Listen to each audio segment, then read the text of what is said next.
बुरा वक्त रहा कांग्रेस पार्टी का, मैंने हमेशा कांग्रेस पार्टी का साथ दिया। और आज कुछ षड्यंत्रकारियों ने मेरे पीछे, मेरे पीठ में छुरा घोंपने का काम किया है। जब पार्टी का बुरा समय चल रहा था, तब भी मैं अकेला खड़ा रहा पूरे जिले के अंदर, और मैं संघर्षों से संघर्ष करता रहा और पार्टी को जीवित रखने का काम किया। साथियों, आपके सामने है, मेरा लोकसभा का भी पीछे टिकट काटा गया था, तब भी मैंने कहा कि नहीं, हम पार्टी के साथ रहेंगे।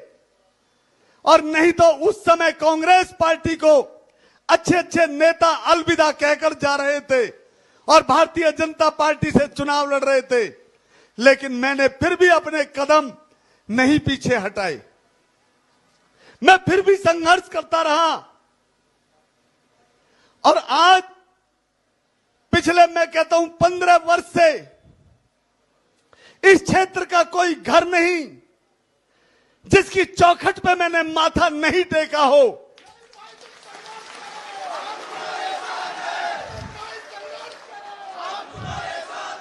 कोई इस क्षेत्र का नौजवान वोटर, बुजुर्ग, मां और बहन ऐसी नहीं मिलेगी कि जिससे ललित नागर ने राम राम नहीं करी हो या आगे उसके सामने नहीं आया हो। मेरे क्षेत्र में मैं ये दावे के साथ कह सकता हूं, मैंने राजनीति नहीं करी, मैंने सामाजिकता निभाई, मैंने भाईचारा निभाया। कोई क्षेत्र के अंदर ये नहीं कह सकता कि ललित नागर ने मेरे पे कोई मुकदमा दर्ज करवाया हो। कोई ये नहीं कह सकता कि ललित नागर ने मेरी तरफ उंगली उठाई हो। मैंने भाईचारा आगे बढ़ाने का काम किया। मैंने और मेरे परिवार ने, मेरे भाइयों ने, आधी रात को भी अगर किसी का फोन आया, हम उसकी मदद के लिए खड़े हो गए।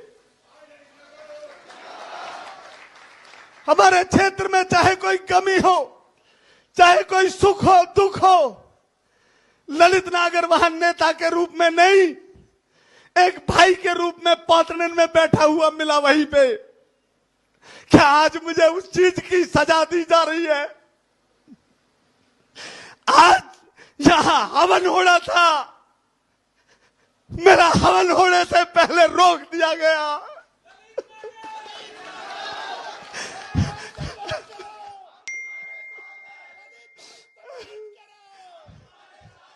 मैंने जब राजनीति शुरू करी थी, मैं एक नौजवान था। पिछले 15 वर्ष के अंदर ना मैं कभी सत्ता में आया, ना मैंने कभी सत्ता देखी। मैं हमेशा विपक्ष की भूमिका निभाई और मैं बुढ़ापे के अंदर कदम भर दिया मैंने। क्या इसीलिए कि जब सरकार आती नजर आ रही है तो मेरा टिकट काट दिया गया? इसलिए मैंने संघर्ष किया।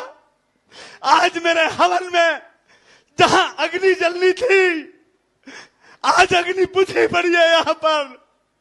क्या मैंने ये इसीलिए लगाए थे? ये बड़े बड़े होर्डिंग, ये बड़े बड़े बाहर होर्डिंग, क्या मैंने 20 गाड़ियां पोस्टर लगा के पिछले कई महीने से घर घर में हाजिरी देने का काम कर रहा था? क्या मैंने इसीलिए वो लगाया?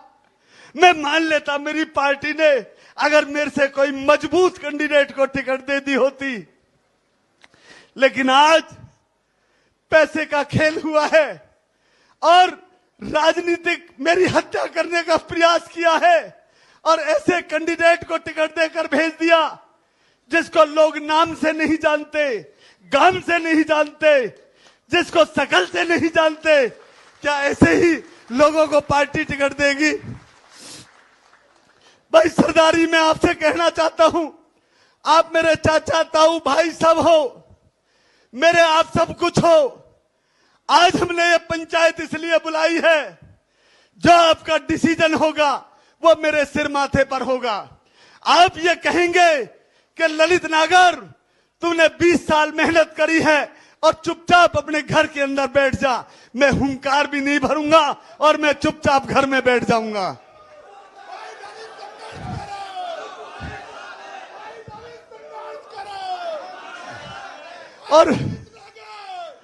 और आपका जो आदेश होगा वो मैं करूंगा। लेकिन ये सच है कि आज तो मैं इतना टूट चुका हूं, मैं इलेक्शन नहीं लड़ पाऊंगा। अगर इलेक्शन लड़ोगे तो आप इलेक्शन लड़ोगे, मैं नहीं लड़ पाऊंगा।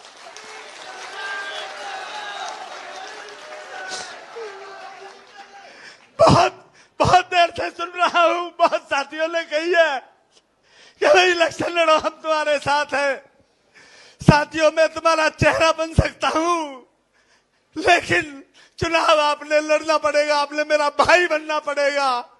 आज मेरी टांग टूटी हुई है, आपने मेरा पाम बनना पड़ेगा, आपने मेरी टांग बननी पड़ेगी। आज आपने मेरा साथ देना पड़ेगा।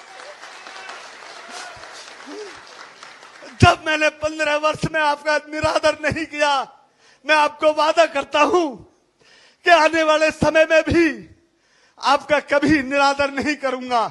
84 की बात को हमेशा उठाया है, 84 की बेटा बनकर आपकी बात को ऊंची उठाई।